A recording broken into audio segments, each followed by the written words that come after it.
Sir first ನಾನು 17 ವರ್ಷ ಆರ್ಮಿಲಿದ್ದೆ. Army service ಮುಗಿಸಿ ಬಂದು ನಾನು ಒಕ್ಕಲ್ತನ ಮಾಡ್ಲಿಕ್ಕೆ ಹತ್ತಿದೆ. ಅಲ್ಲ ಸರ್, ಆರ್ಮಿ ಮುಗಿಸ್ ಬಂದು ಎಲ್ಲರೂ ಅಲ್ಲಿ ಏನೋ ಕೆಲಸ ಮಾಡ್ಕೋತಾರೆ, ನೀವು ಕೃಷಿ ಬಗ್ಗೆ ಏನು ಅಷ್ಟೊಂದು ಇಂಟ್ರೆಸ್ಟ್ ತೋರಿಸಿದ್ರ? ನಾವು ಮೂಲತಃ ನಾವು ಕೃಷಿ ಕುಟುಂಬದಿಂದ ಬಂದವರು. ಕೃಷಿ ಕುಟುಂಬ ಬಂದ್ರು ಸರ್, ಇವಾಗ ಜಾಸ್ತಿ ಜನ ಏನ್ ಮಾಡ್ತಾರೆ, ಯೂರಿಯಾ DAP ಬಳಸ್ತಾರೆ, ನೀವು ಆರ್ಗ್ಯಾನಿಕ್ ಆಗಿ ಮಾಡ್ತಾ ಇದಾರಲ್ಲ, ಯಾಕೆ? ನಾವು ಇದು ಮೊದಲಿಂದನೂ ನಮಗೆ ಗೊತ್ತು. ಆದರೆ ಆರ್ಗ್ಯಾನಿಕ್ ಮಾಡೋದ್ರಿಂದ ಮನುಷ್ಯಗೆ ನೆಮ್ಮದಿ ಇರ್ತದೆ, ಅವನು ಖುಷಿ ಇರ್ತಾನೆ, ಅವನು ಚೆನ್ನಾಗಿ ತಿನ್ನ ಸಾಕು ಪ್ರಯತ್ನ ಮಾಡ್ತಾನೆ. ಓಕೆ ಸರ್, ಇವಾಗ ಆರ್ಗ್ಯಾನಿಕ್ ಕಬ್ಬು ಬೆಳಿತಾರಲ್ಲ, ಅದೇನು ಮಾಡ್ತಾರೆ?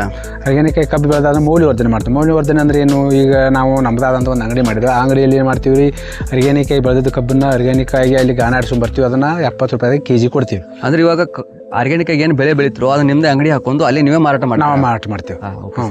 ಅಂದ್ರೆ ಲಾಭ ಜಾಸ್ತಿ ಬರುತ್ತೆ? ಲಾಭ ಜಾಸ್ತಿ ಬರ್ತದೆ. ಯಾವ ಕುರಿ ಸರ್ ಇದು ಜವಾರಿ, ನಮ್ದು ಉತ್ತರ ಕರ್ನಾಟಕದಾಗ ಫೇಮಸ್ ಇರುವಂತದ್ದು ಒಂದು ಜವಾರಿ ಇದು. ಇದರಲ್ಲಿ ಬೀಜ ಟಗರ ಅಂತ ಒಂದಿದೆ. ಇದರಲ್ಲಿ ಇದಕ್ಕೆ ನಮ್ಮ ವಾತಾವರಣಕ್ಕೆ ಹೊಂದುವಂತ ಒಂದು 5 ಕುರಿ ಇದಾವೆ ಇವು. ನೀವೆಲ್ಲಿ ತಗೊಂಬಂದಿದ್ದೀರಿ ಸರ್ ಕುರಿ? ಇವನು ಕುರಿಯಲ್ಲಿ ನಾವು ಇದಕ್ಕೆ ಹೆಚ್ಚು ಪಾಲಿದನ್ನು ನಾವು ನಮಗಿಂತ ಹೆಚ್ಚಿನ ಮಾಹಿತಿ ಇದ್ದವರ ಕುರಿಗಾರ ಹತ್ತಿರ ಹೋಗಿ ತೊಗೊಂಬಂದಿದ್ದನ್ನು. ಸರ್, ಅಂದ್ರೆ ಮರಿ ಎಷ್ಟು ತೊಗೊಂಬಂದಿದ್ರಿ ಫಸ್ಟ್? ಮರಿ ಏನಿಲ್ಲ, ನಾವು ಮರಿ ಮೊದಲ ಟಗರ ಮಾಡ್ತಿದ್ವಿ. ನಾವು ಈ ಟೈಪದ್ದು ಟಗರದಲ್ಲ, ಈ ಟೈಪದ್ದು ಟಗರ ಮಾಡ್ತಿದ್ವು. ಆನಂತರ ಕ್ರಮೇಣ ನಮಗೇನು ಅನಿಸ್ತು, ಇದರಿಂದ ಒಂದು ಸ್ವಲ್ಪ ಅಷ್ಟು ಅದು ಗೊಬ್ಬರದಿಂದ ಆಯ್ತು, ಇದರಿಂದ ಆದ್ರೆ ನಮ್ಗೆ ಅಷ್ಟು ಅನುಕೂಲ ಆಗೋದಲ್ಲ ಅಂತ ತಿಳ್ಕೊಂಡು ನಾವೇನು ಮಾಡಿದ್ವಿ, ಒಂದು ನಮ್ಮ ಟಗರಿನೊಳಗೆ ಯಾವುದೋ ಟಗರ್ ಸರಿ ಅನಿಸ್ತಿಲ್ಲ, ಆ ಟಗರ ಒಂದು ಬೀಜ ಟಗರ ಮಾಡ್ಕೊಂಡ್ವಿ. ಇದು ಬೀಜ ಟಗರ. ಆ ನಂತರ ನಮ್ಮ ಸ್ವಂತ ಒಂದು 4ರಿಂದ 5 ಕುರಿನೇ ಯಾಕೆ ಮಾಡಬಾರ್ದು, ಬೀಜ ಟಗರ ಐತಂದ್ರೆ ಅದನ್ನ ತಿಳ್ಕೊಂಡು ನಾವು ಇದನ್ನ ಮಾಡ್ಕೊಂಡು ಕುರಿ ಮಾಡಿದ್ವು.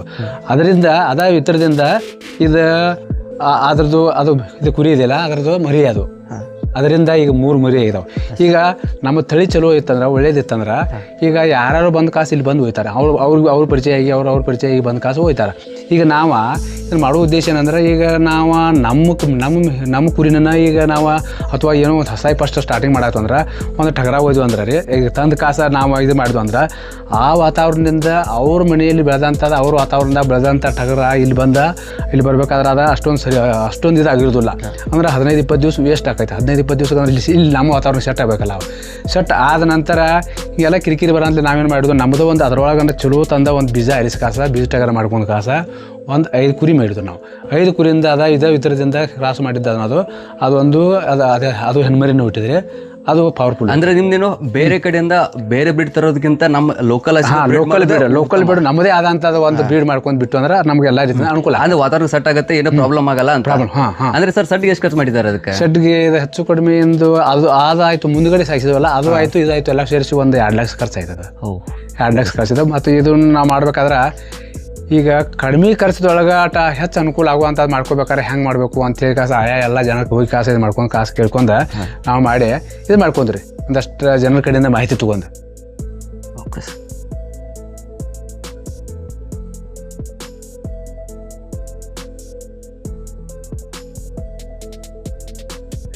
ಅಂದ್ರೆ ಸರ್, ಇದು ಈ ತರ ಜಾಲಿಗೆ ಬಡೋದು ಕಟ್ಟಿರೋದು ಗಾಳಿ ಬರ್ಲಿ ಅಂತ, ಗಾಳಿ ಬರ್ಲಿ ಅಂತ ಸೊಳ್ಳೆಗಳಿದೆ, ಏನು ಕಾಟದಾಗಿಲ್ಲ ಇವಕ್ಕೆ. ಗಾಳಿ ಬಿಸಿಲು ಎಲ್ಲ ವಾತಾವರಣ ಇವಕ್ಕೆ ಸಫಿಷಿಯೆಂಟ್ ಆಗಿ ಸಿಗ್ತದೆ ಅಂತ ಹೇಳಿ. ಆ ಟಗರಿಗೆ ಎಷ್ಟು ತಿಂಗಳು ಸರ್ ಅದು? ಇದು ಟಗರಿಂದ 1 ವರ್ಷ ಆಯ್ತು. 1 ವರ್ಷ? 1 ವರ್ಷ ಆಯ್ತು.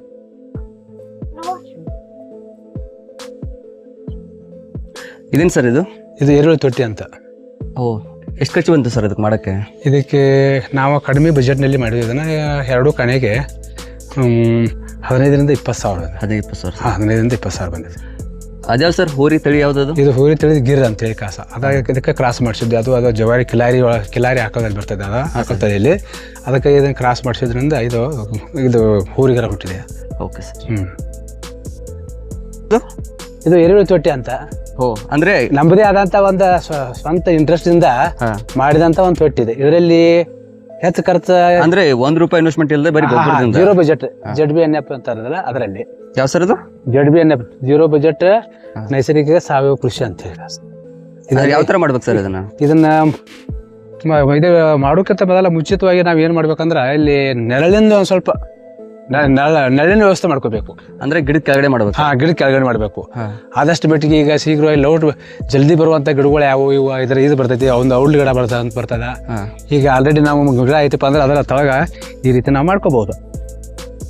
Okay sir. ಅಂದ್ರೆ ಇದು ಒಟ್ಟೆ ಫಸ್ಟ್ ನೆಲದಲ್ಲಿ ಮಾಡಿದ್ರು ಒಳ್ಳೇದ, ಇಲ್ಲ ಅಂದ್ರೆ ಬೇಗ ಯಾವ ಗಿಡಗಳು ಬೆಳೀತಲ್ಲ ಗಿಡಗಳು ಹಚ್ಚಿ ಅದ್ರ ಪಕ್ಕ ನಮ್ಗೆ ಅನುಕೂಲ ಆಗುವಂಗ ಅಲ್ಲಿ ನೀರಿಂದ ಎಲ್ಲ ಅನುಕೂಲ ಬೇಕಲ್ಲ, ಆ ರೀತಿ ಇದ್ದಲ್ಲಿ ಮಾಡ್ಕೋಬಹುದು ನಾವು.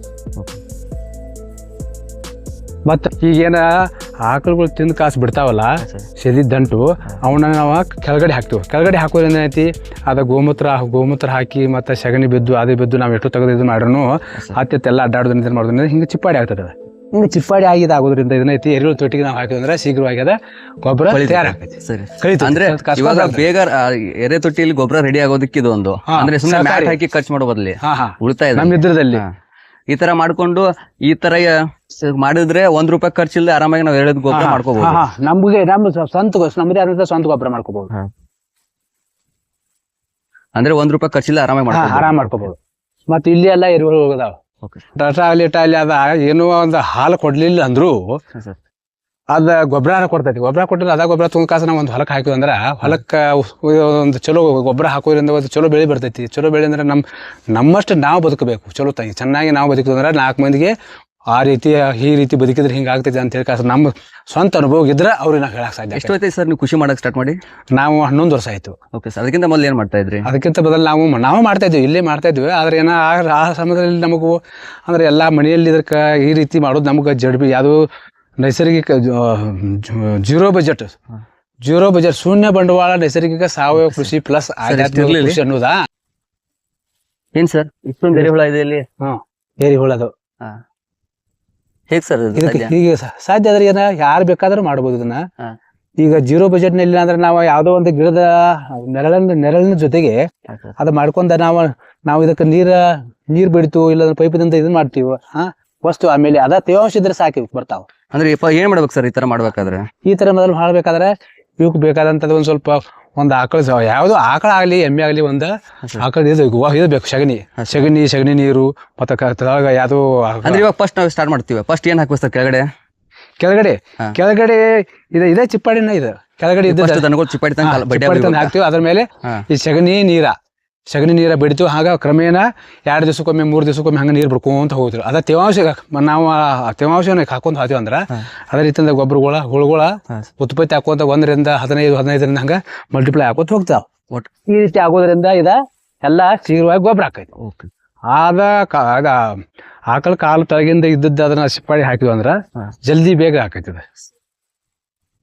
ಹಾಕೋದ್ರಿಂದ ಬೆಳೆಗಳಿಗೆ ಏನು ಉಪಯೋಗ? ಬೆಳೆಗಳಿಗೆ ಯಾವುದೇ ತರದ ರೋಗ ರುಜಿಗಳು ಬರ್ತಾವ, ಆದ್ರೆ ಕಮ್ಮಿ ಬರ್ತಾವ.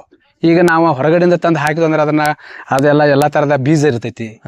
ಈಗ ಬೇರೆ ಗೊಬ್ಬರ ತಂದು ಹಾಕಿದ್ವಿ ಅಂದ್ರೆ ಬೀಜ ಎಲ್ಲಾ ತರದ ಬೀಜ ಉತ್ಪತ್ತಿ ಆಗಿರ್ತೈತಿ. ಈಗ ನಮ್ಮ ಹೊಲಕ್ಕಾಗಿ ನಮ್ಮ ಬೆಳೆಗಳಿಗೆ ಹಾಕಾಕತ್ತು ಚಲೋ ತನ ಗೊಬ್ಬರ ಬೇಕು ಅನ್ನುವಂಥದ್ದು ಒಂದು ನಮ್ಗೆ ಸಂಕಲ್ಪ ಬರ್ತೈತಿ. ಅದರಿಂದ ಮಾಡೋದ್ರಿಂದ ಒಳ್ಳೇದಿರ್ತೈತಿ. ಇದೇನ್ ಸರ್ ಈ ತರ ತೆಗೆದಿದ್ದೀರಾ ಇಲ್ಲಿ? ಇದು ತೆಗೆದ್ರೆ ಇಂಗುಗುಂಡಿ ಪ್ಲಸ್ ಮತ್ತೆ ಎರೆಹುಳು ತೊಟ್ಟಿ ತರಾನೇ ಇದಾವೆ. ಎಲ್ಲ ಆಕಳ ತಳಗ ಹಾಕಿದ್ದೆಲ್ಲ ವೇಸ್ಟೇಜ್ ಹೆಚ್ಚಿಗೆ ಇರ್ತದಲ್ಲ. ಈಗ ಹಳಿ ಬಣಿವಿ ಇರ್ತೈತಿ, ಅದ್ರದ್ದೆಲ್ಲ ನಾವು ಅದನ್ನ ಸುಡುದಿಲ್ಲ. ಒಂದು ಕಟ್ಟಿಗೆ ಕೊರದ ಕಾಸು ಯಾವಾಗ ಸುಡುದಿಲ್ಲ. ಅದನ್ನೆಲ್ಲ ತೊಗೊಂಡ್ ಕಾಸ ಇಳಿಗೆಯಲ್ಲಿ ಹಾಕಿ ಅದನ್ನೆಲ್ಲ ಪುಡಿ ಮಾಡಿ ಕಾಸಿದ್ರೆ ಹಲ್ಲಿ ಹಾಕ್ತಿದ್ರೆ ಎಲ್ಲ ಇದ್ರಾಗೂ ಎರೆಹುಳು ಅದಾವು. ಎರೆಹುಳು ಗೊಬ್ಬರ ರೆಡಿ ಆಗತೈತಿ ಈಗ. ಅಂದ್ರೆ ಜಮೀನಲ್ಲಿ ಕಸ ಕಡ್ಡಿ ಎಲ್ಲ ಎಲ್ಲ ಒಂದು ಇಂಗುಗುಂಡಿ ಮಾಡ್ಕೊಂಡು ಅದರಲ್ಲೆಲ್ಲ ಹಾಕಿ ಅದರಲ್ಲಿ ನೀರು ಬಿಡ್ಕೊಂತ ಸಗಣಿ ನೀರು ಬಡ್ದದ್ದಾದ್ರ ಅದಕ್ಕೇನಾಯ್ತು ಎರೆಹುಳು ಉತ್ಪತ್ತಿ ಆಗಿ ಅದ ಫಲವತ್ತಾದಂತ ಗೊಬ್ಬರ ಆಗ್ತೈತಿ.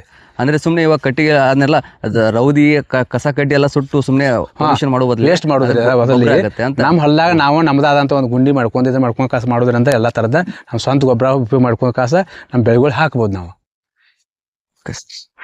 ಸುತ್ತ ಕಡೆ ಯಾವ ಗಿಡ ಹಚ್ಚಿದ್ದಾರೆ ಸರ್? ಇದರಲ್ಲಿ ಎಲ್ಲ ಒಂದಷ್ಟು ಕುರಿ ಮೇಯುವಂತ ಗಿಡಗಳು ಅದಾವ. ರೇಷ್ಮೆದು ಸಾಗವಾನಿಗಳು ಒಂದು 5-6 ವರ್ಷ ಆದ್ಬೇಕು. ಒಂದು ಏನು ಹೇಳಿದ್ರೆ ಒಂದು ಮನುಷ್ಯನಿಗೆ ರೈತಗೆ ಒಂದು ಇನ್ಶೂರೆನ್ಸ್ ಇದ್ದಂಗ.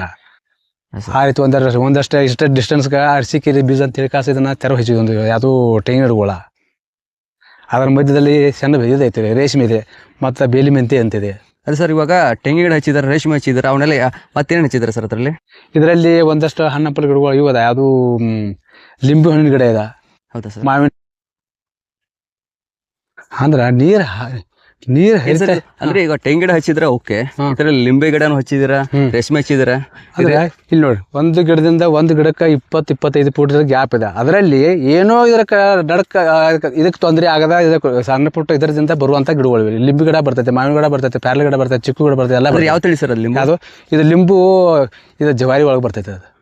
ಅದು ತರು ತಂದಿದ್ರ ಸಸಿ ತೆರವಿಲ್ಲ, ಅಲ್ಲಿ ಸಸಿನ ತದಕಾಸ ನಮ್ಮ ಥರದಿಂದ ನಾಟಿದ್ದ, ನಮ್ಮ ಹೊಲದಲ್ಲಿ ನಾಟಿದ್ದ. ಅಂದ್ರೆ ಸರ್ ಇವಾಗ ಹೈಬ್ರಿಡ್ ಹಾಕಿದ್ರೆ ಜಾಸ್ತಿ ಕಾಯಿ ಆಗತ್ತಲ್ಲ. ಹೈಬ್ರಿಡ್ ಹಾಕಿದ್ರೆ ಆದ್ರೆ ಜವಾರಿ ಇಲ್ಲದ, ಕಸ ತಿನ್ಬೇಕಂತ ತುಸ ತಿನ್ಬೇಕು, ಆ ಪದ್ಧತಿ ಅನುಸರಿಸ್ಕೊಂಡು ಮಾಡಿದ್ದು. ಮತ್ತೆ ಯಾವ ಗಿಡ ಹಾಕಿದ್ರೆ ಸರ್ ಇದರಲ್ಲಿ? ಲಿಂಬೆ ಗಿಡ ಇದೆ, ಮಾವಿನ ಗಿಡ ಇದೆ, ಪೇರಲ ಗಿಡ ಇದೆ. ಅಲ್ಲಿ ಖಾಲಿ ಬಿಡುವಂಗಿಲ್ಲ, ಬಲ್ಲ ರೈತ ಆದ್ರೆ ಒಂದು ಒಡ್ಡು ಖಾಲಿ ಬಿಡಬಾರ್ದು ಯಾವಾಗಾದ್ರು. ಅಂದ್ರೆ ಸರ್ ಇವಾಗ ನೀವು ಈ ತರ ಮಾಡಿರೋದ್ರ ಅದಕ್ಕೆ ಬೇರೆ ಪ್ರಾಣಿಗಳು ಬರಲ್ಲ, ಒಂಥರ ಬೇಲಿ ಇದ್ದಿರೋ ತರ ಆಗತ್ತೆ.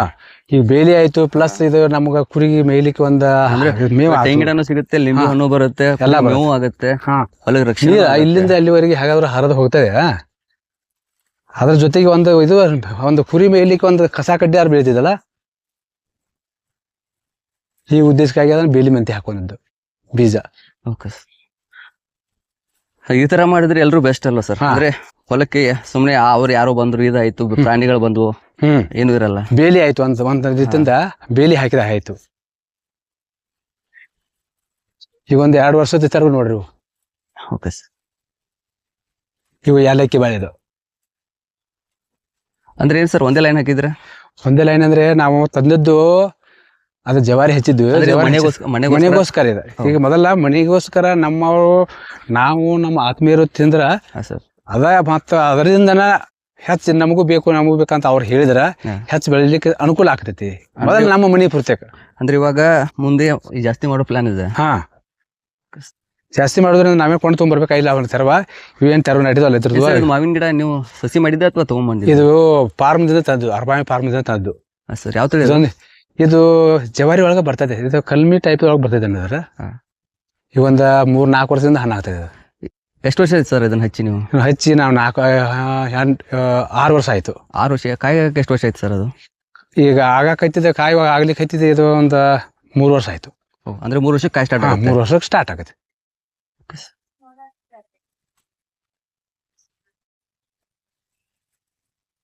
ಇದೇನ್ ಸರ್ ಇದು? ಇದು ಇಂಗುಗುಂಡಿ ಅಂತ. ಸರ್ ಇದ್ರ ಕೆಳಗಡೆ ನಮ್ದು 50 ಮೀಟರ್ ದೂರದಲ್ಲಿ ನಮ್ದು ಒಂದು ಬಾವಿ ಇದೆ. ಇಲ್ಲಿ ಮೇಲ್ಗಡೆ ಏನೋ ಒಂದು ಇದು ಕಾವಲಿದೆ. ಕಾವಲಿ ನೀರು ಆಗಾಗ ಒಂದು 2 ತಿಂಗಳಿಗೊಮ್ಮೆ 3 ತಿಂಗಳಿಗೊಮ್ಮೆ ಬಿಡ್ತಾ ಇರ್ತದ. ಆ ನೀರು ಬಿಟ್ಟಾಗ ನಾವೇನ್ ಮಾಡ್ತೀವಿ, ಆ ತರದ ಈ ತರ ವೇಸ್ಟ್ ಆಗೋ ಬದಲು ಇಂಥ ಇಂಗುಂಡಿ ಒಂದು 3-4 ಇಂಗುಂಡಿ ಇದಾವೆ. ಆ ಇಂಗುಂಡಿಯಲ್ಲಿ ನಾವೇನ್ ಮಾಡ್ತೀವಿ, ಮೋಟರ್ ಚಾಲು ಆದಾಗ ಅದ ಕಾವಲಿ ನೀರು ಇದಕ್ಕೆ ಬಿಡ್ತೀವಿ. ಇದನ್ನ ಬಿಡೋದ್ರಿಂದ ಹಿಂಗೆ ಏನಾಗೈತಿ, ಅಂತರ್ಜಲ ಹೆಚ್ಚಾಗೈತೆ. ಅಂತರ್ಜಲ ಹೆಚ್ಚಾಗೋದ್ರಿಂದ ನಮ್ಗೆ 1 ವರ್ಷ 2 ವರ್ಷ ಏನೋ ಬರ ಬಿದ್ರೂ ನಾವು ಬದುಕಿಸಬಹುದು ಅನ್ನುವಂಥ ಒಂದು ಉದ್ದೇಶ ಇದು. ಇಷ್ಟೇ ಆಗುತ್ತೆ ಈ ತರ ಮಾಡಿದ್ರೆ? ಇಂಗುಂಡಿ ಅಂದ್ರೆ ಇದು ಕೆಳಗಡೆ ತೆಗೆದ ನೀರು ಹೋಗೋದಲ್ಲ, ಅದರ ಲಕ್ಷಣ. ಕೆಳಗಡೆ ಬಾವಿ ಇದೆ. ಈ ತರ ಮಾಡೋದ್ರಿಂದ ಹೊಲಕ್ಕೆ ಎಫೆಕ್ಟ್ ಆಗಲ್ವಾ? ಹೊಲಕ್ಕೆ ಏನೂ ಎಫೆಕ್ಟ್ ಆಗಲ್ಲ. ಈಗ ಕೆಳಗಡೆ ಇದೆಲ್ಲ ಎಲ್ಲ ಭೂಮಿಯಿಂದ ಕೆಳಗಡೆ ಹೋಗ್ತದಲ್ಲ.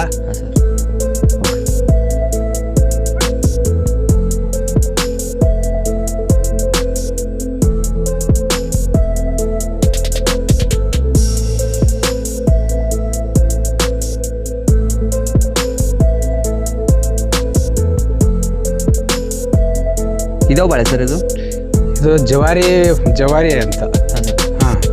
ಇದು ನೀವು ಹಚ್ಚಿ ಎಷ್ಟು ದಿನ ಆಯ್ತು?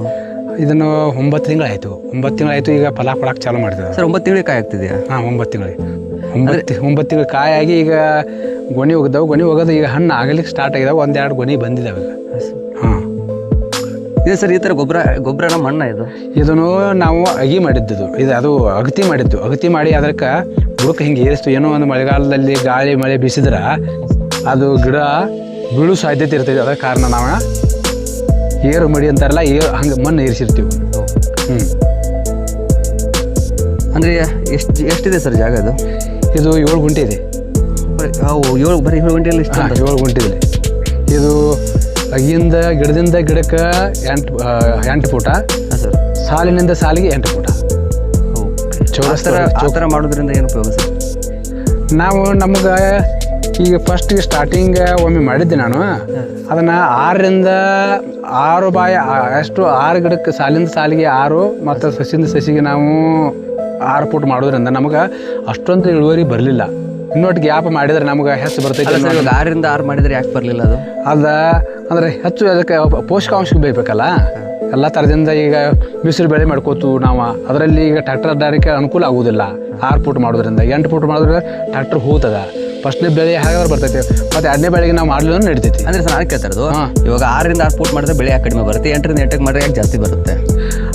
ಈಗ ಎಷ್ಟು ಸಾಧ್ಯ ಆಕೈತೆ ಅಷ್ಟ. ಈಗ ಹೊಲದಲ್ಲಿ ಫಸ್ಟ್ ಸ್ಟಾರ್ಟಿಂಗ್ ಮಾಡ್ತೇವೆ ಅಂದ್ರೆ ಅಷ್ಟೊಂದು ಇದಕ್ಕೆ ಅದಕ್ಕೆ ಬೇಕಾದಂಥ ಬೆಳೆಗೆ ಬೇಕಾದಂಥ ಪೂರಕ ಅಂಶಗಳು ಇರುವುದಿಲ್ಲ.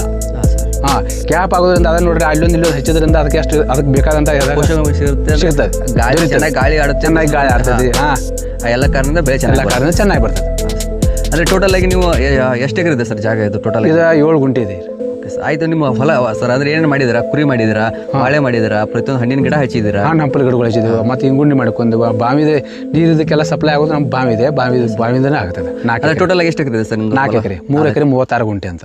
Okay sir. ಹಾಂ, ಅಂದರೆ ಇನ್ಕಮ್ ಎಷ್ಟು ಬರುತ್ತೆ ಸರ್ ಅದರಲ್ಲಿ? ಇನ್ಕಮ್ ಈಗ ಒಂದು 2 ವರ್ಷದಿಂದ ಈಗ ಸ್ಟಾರ್ಟ್ ಆಗಿದೆ. ಇದಕ್ಕಿಂತ ಮೊದಲು ನಮ್ಮದು ಎಲ್ಲ ಏನು ಬರ್ತಿದ್ವಿ ನಾರ್ಮಲ್ ಆಗಿ ಅಂದ್ರೆ ಎಲ್ಲರೂ ಬರೀ ಗೊಂಜಾಳ, ಕಬ್ಬು, ಆ ಥರ ಗೋಧಿ ಈ ಥರ ಏನೋ ಹಾಕ್ತಾ ಇದ್ರಿ. ಮೊದಲು ನಾವು ಕಬ್ಬು ಹಾಕ್ತಿದ್ವಿ. ಕಬ್ಬು ಹಾಕೋದ್ರಿಂದ ನಾವೇನೋ ತಿಳ್ಕೊಂಡ್ವಿ ಮೊದಲು. ಈಗ ನಾವು ಇದು ಅದು ಆರ್ಗ್ಯಾನಿಕ್ ಮಾಡ್ಬೇಕಂತ ನಮ್ಮ ತಲೆಯಾಗ ಬಂದಿದ್ದಂದ್ರೆ ಈಗ